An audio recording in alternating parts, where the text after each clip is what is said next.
présent, nous allons utiliser le deuxième outil de Quick Workbook destiné aux expéditions. Ici, nous allons utiliser un mail qui a déjà été transmis pour simplifier la procédure. Nous allons appeler expédition l'objet de cette expédition. Ici, nous voyons que nous avons deux fichiers de renseigner, un fichier XLS et un fichier PowerPoint. Nous avons préalablement précisé la connexion ici même, la connexion pour utiliser le serveur POP de notre fournisseur d'accès Orange, à savoir le nom utilisateur qui est rien d'autre que le mail de l'utilisateur et son mot de passe destiné à se connecter à sa boîte mail. Nous nous connectons. Suivant la vitesse du réseau, ça prend plus ou moins longtemps. Ici, nous voyons que nous avons l'indicateur connecté. Nous avons donc renseigné le mail du destinataire. Préalablement, nous avions renseigné ici le carnet d'adresse. Nous avions apporté un carnet d'adresse ici qui n'est rien d'autre qu'une page Excel.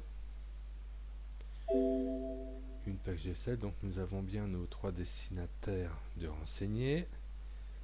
Destinataires que nous retrouvons ici, ajoutés à ceux qu'il y avait précédemment. Maintenant que nous sommes connectés, nous procédons à l'expédition du mail.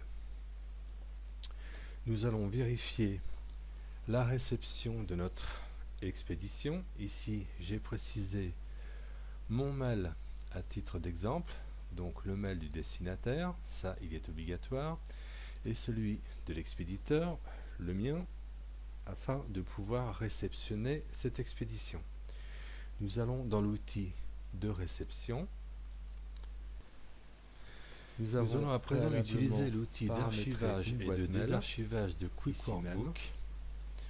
Pour cela, nous avons trois méthodes. Nous n'allons pas dans cet onglet parce que le mot de passe est visible. Nous rendons dans un dossier quelconque. Donc, après avoir renseigné du disque mail, nous pouvons donc nous rendre.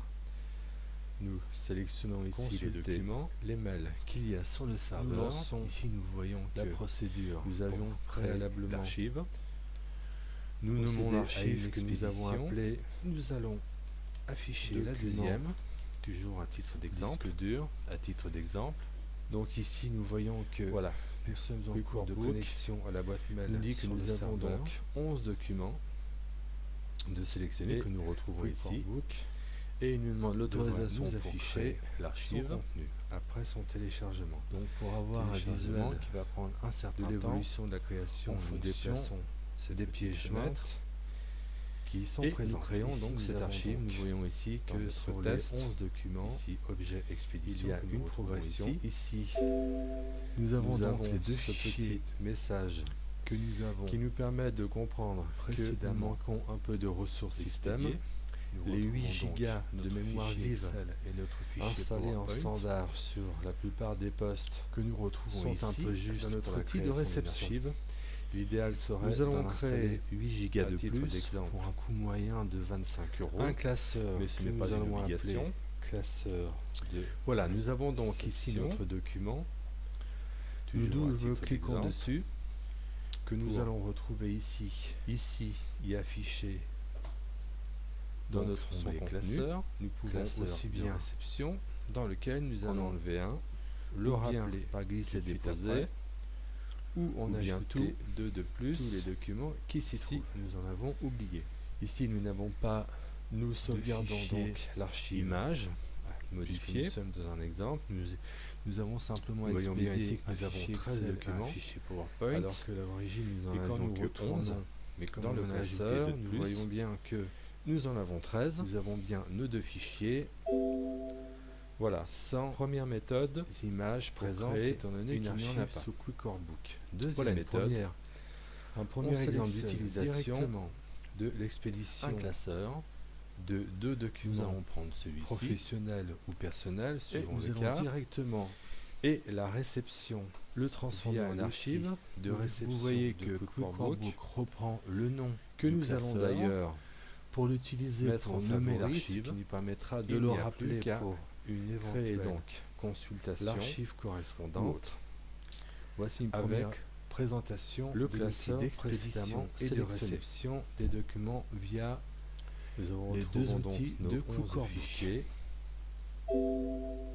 Voilà, nous avons donc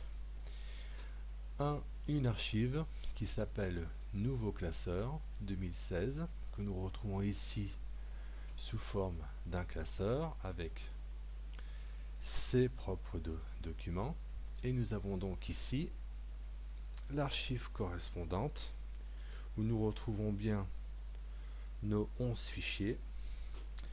Maintenant, nous allons créer une archive avec des documents quelconques. Pour ce faire, nous allons créer une archive quelconque,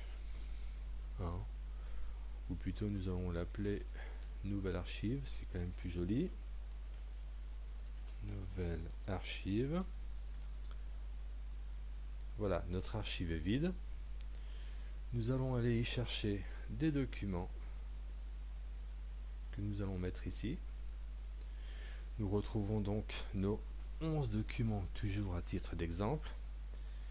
Et enfin, nous sauvegardons l'archive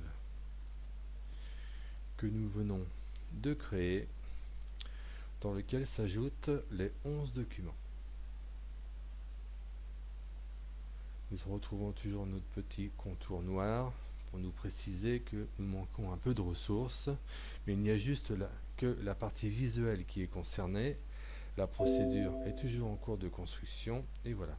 Nous avons donc notre nouvelle archive ici que nous venons de créer, dans lequel nous retrouvons nos 11 documents. Ceci met fin aux 3 façons différentes de créer une archive sous QuickWorkbook.